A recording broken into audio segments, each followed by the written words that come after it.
5 ते 6 सुके बोंबील घेऊया. ते असे बाजरीच्या पिठामध्ये चांगले घासून व्यवस्थित धुवून घ्यायचे. थोडंसं पाणी घालायचं आणि असं एकावर एक हाताने घासून चांगलं चोळून घ्यायचे.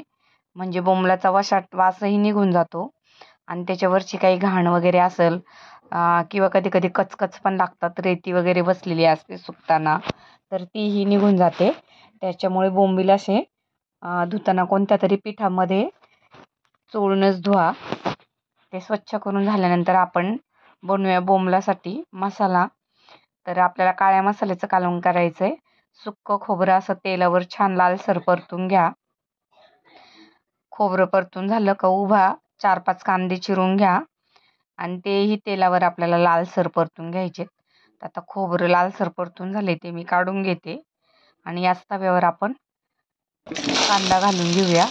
आता तोही छान परतूया. यावर आपल्याला थोडंसं लसूण आणि थोडंसं एक आल्याचा तुकडा मिक्स करायचा आहे. खोबरे छान लालसर परतून झाले माझं आणि आता कांदाही छान असा लालसर होत आला आहे.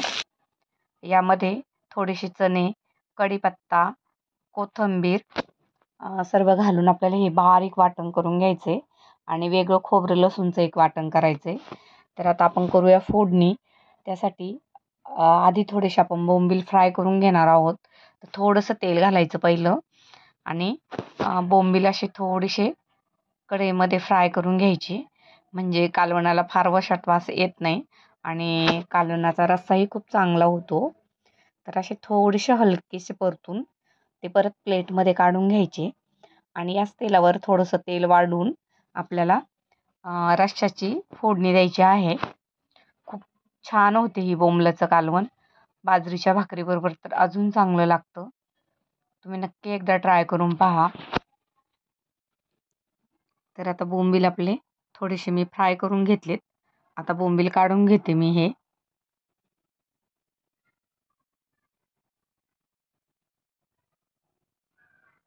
सुके बोंबील कधी पण जास्त घरात ठेवू नका. आपण भाजीची फोडणी करूया.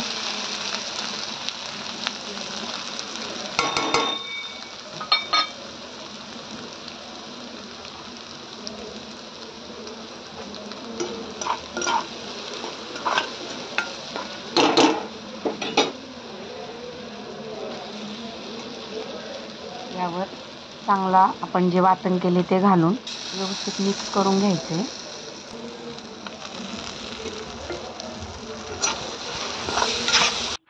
आता सर्व मसाले आणि वाटण आपण चांगलं परतून घेऊया.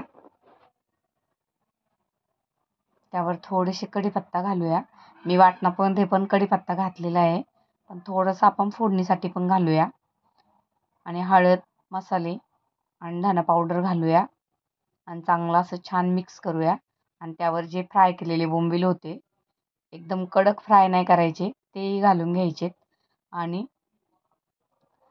पाणी थोडंसं कोथिंबीर घातली मी आणि यावर आपण पाणी ओतून घ्यायचे आणि छान उकळी येऊ द्यायची. आता याला म्हणजे आपला बोंबलाचा रस्सा तयार झालेला आहे आणि मस्त एकदम चविष्ट होतो हा. चवीपुरतं मीठ घालून घ्यायचे आणि आता थोडीशी बोंबील आपल्याला शिजून द्यायची. तर असं झटपट असा आपला बोंबलाचा रस्सा तयार झालेला आहे. मस्त याच्यासोबत गरमागरम भाकरी आणि रस्सा.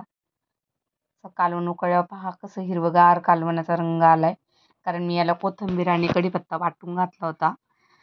तर खूप छान अशी ग्रेव्ही तयार झाली. तर कशी वाटली रेसिपी नक्की कमेंट करून सांगा. लाईक करा, शेअर करा, सबस्क्राईब करा. संपूर्ण व्हिडिओ पाहिल्याबद्दल धन्यवाद. कालवणासोबत करा गरमागरम बाजरीची भाकरी.